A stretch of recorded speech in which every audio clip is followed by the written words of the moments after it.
Hello, it's Catherine here again. You may have seen my previous recording where we talked about what to do when you have very big feelings in your family and some of the strategies you can use so those big feelings don't take over and hurt yourself and other people. One of the feelings I want to talk about today is fear. Fear happens when people don't understand what's going on.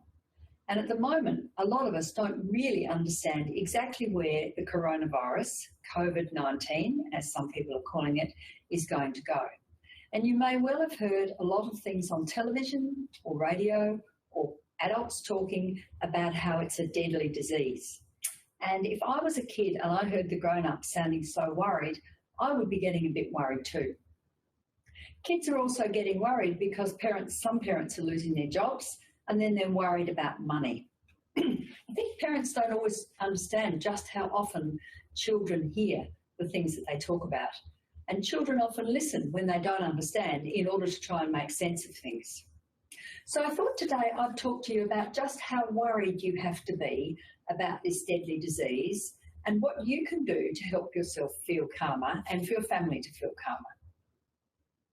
I think the first thing you need to understand is they're talking about it as a deadly disease in terms of the number of people who catch it around the world and the impact this has on everybody. It's not usual for a disease to affect every country the way this has. But there are a very few people who will die. What we know, though, is that those people are older, elderly people, people your grandparents' age or older, and people who have other health issues that make them more fragile. So although a lot of people will catch this disease, we know that very, very few people will die, particularly in Australia, where we have a good health system.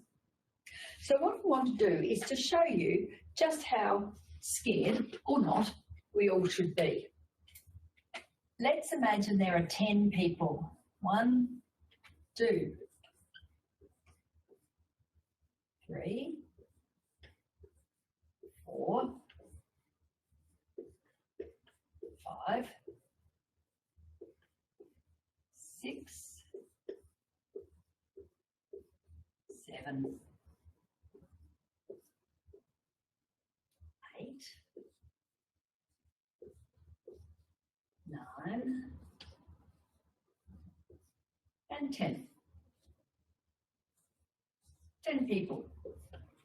Now let's imagine all these people caught the coronavirus. We know that not everybody in the world is going to catch the coronavirus. So these are the 10 people who actually catch it. Now, we know that 8 of those 10 people, 8, 1, 2, 3, 4, 5, 6, 7, 8, 8 of those people we're going to put in a square green box because 8 of those people, they're not really going to have a big problem at all. They might feel a bit unwell, they might have a cough, they might feel very tired for a little while, but they're not going to get really, really sick. So all these people are not going to get very, very sick. Now these 2, they might get a bit more sick. So they might go to hospital so the doctors can keep an eye on them and make sure they're okay. But even these 2 who end up in hospital, only a quarter of one of them is going to end up going to intensive care and the doctors having to look after them more carefully. So, yes, even if everybody got sick, lots and lots of people will just be a little bit sick. And of that group there who end up with the doctors putting them in intensive care to help them breathe better, only a very small number will actually die. So why are we getting so excited about it? Why are we having to wash our hands and stay inside and not go to school? Well, because the people who do get sick are going to need lots of help in hospital.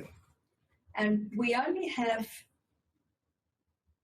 just enough help in hospital, just enough special care. So we've got to be careful that not too many people end up being there all at once.